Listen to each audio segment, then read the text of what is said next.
Don said, I'm for all the meanings, but is it bad if someone just liked the design but didn't care about the meanings of the symbols? Should the artist still put it on someone? And I really like that question because that's a lot of people nowadays. It is mainstream, so it's on TV. You see it on UFC fighters. Of course, The Rock has it, but you know, they want it. And what I'm finding mostly is that a lot of people want Polynesian tribal because it has meaning, but they have no connection to Polynesia. They haven't been to Hawaii. They don't know anything about it. So what do you do? What are your thoughts? Well, and Nick, let's let everyone know you're an apprentice here, right? Yeah. So you're not a tattoo artist. You haven't tattooed yet. Nope. So we do have 3 levels right here. We have someone that's Exactly. been tatting. How long you been tatting, John? Almost 8 years now, I think. Almost 8 years. Yeah. Ground Nick, zero. Ground right zero. here. You've been here apprenticing how long? A year? What is it? A year? Almost a year. That's a long time. I don't know. Okay, Couple so months. so a year, and then me, 20 Yeah. or 19 or something. So what do you think? Well, like I said, my opinion's different because, like I said, me being culturally grown and different. I don't know. It's different as in like for example, like me, I'm not Polynesian, I'm Native American, and in my culture, we don't really tattoo ourselves.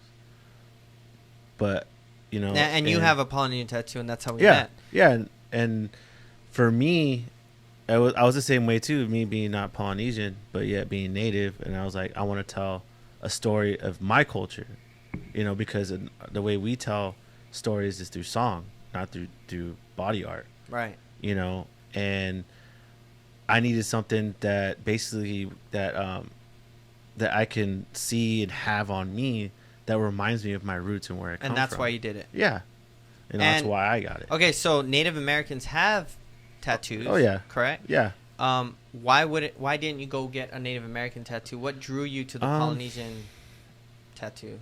I think just because of the spiritual aspect of it, because a lot of Native art is actually on like pottery, statues, blankets, where in Polynesia the symbols are on the body, and it's kind of hard to explain because the women in my tribe, they tattoo their face, and the reason why they tattoo themselves, the women do, is for a spiritual reason, and for me, like, I'm very spiritual, and I like the spiritual aspect of Polynesia, because the symbols that they use is things that we use every day, like resources, like I don't know, like basically like.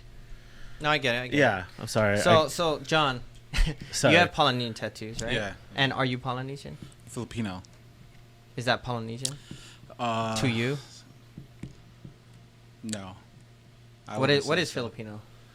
What is to Filipino? To you, is that that's Asian or Pacific Islander? I would say what is it? I would say it's a Pacific Islander. Some people Okay. would beg to differ. There's a lot of controversy over that, I think. But I've done some research, and from what I've seen from my research, is that Filipinos fall under like the Austronesian. Okay. Which is like that of the Malaysian and Indonesian. They kind of all have a lot of similarities. So why did you get a Polynesian tattoo? Well, like Nick says, I feel like the representations of them was just it meant so much, and the story it tells, it's how everything just kind of falls together, through the patterns and stuff like that.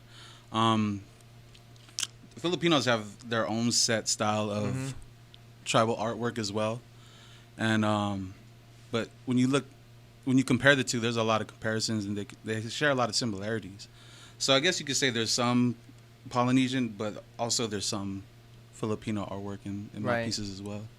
So the trend that I'm seeing is that a lot of people want meaning in their tattoo through the symbols, but when they go to a shop, because it's kind of prevalent right now, there a lot of people are getting into Polynesian tattoos because it is an artistic, it's creative, it's aesthetic to the body, it flows with the body. So a lot of other artists that do other things are picking up the specialty of Polynesian tribal. And you can do that simply by going and getting photos off Instagram or Google and then learning it yourself and just putting symbols after symbols after symbols. So, you know, my thoughts on it is that we just have to educate, you know, but how can you educate a client when you don't know yourself? That's the hard part. And I think our ancestors are the authority, I would say. They carry the mana, they carry the knowledge, and to, I guess, gather that knowledge or get it or breathe it in through our ancestors is really important, because it's hard to find the information. Even the people that are like masters and stuff, it's hard to get information from them, because this is your job, right? This is where we make money. And if you're tattooing, making money, and people are coming to you for knowledge, that's value, and you don't want to share it because you're giving away your money. That's how people see it. If you give this knowledge to an artist, a young artist coming up, that can then take all your knowledge and then go and do the same thing you're doing or better. That's, you know, that's where insecurity from artists come in. But I see it where instead of holding all the knowledge, people are going to be doing Polynesian regardless. They're going to be doing it. They're going to take it and do it because they're ambitious, they're creative, they're artistic. So I think we should share it because and make it available for people. And this is controversial. People are going to think maybe no. Maybe don't share it. This is ours. Keep it, you know, keep it within.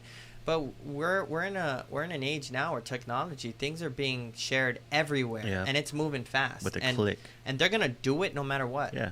So I think we do have to make it available, and we have to have a community where we could share. Hopefully, this can be one. Someone said every tattoo should have a meaning story behind it. All these artists out there are just putting the same things on everyone with no meaning at all. No, Ken. From Terrence. Thanks, Terrence.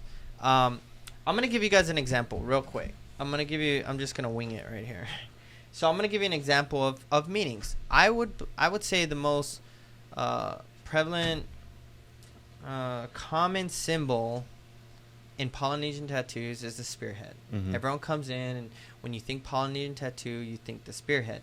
And the spearhead is this symbol. And, you know, this is done really quick. It's not necessarily you know, the right way or whatever. Nice. So I'm gonna give you guys an example. So this is like the spearhead. Now you guys seen that everywhere. This is Samoan, but you could see it in Tahiti and other variations in other cultures. Where I learned this was in a tattoo shop, and it was the knowledge was brought down from Suluape Paulo to Suluape Patello to Suluape Angela, and when she explained to me that these were ancestors. So it's ancestors passed from your ancestors and then your future generations to come.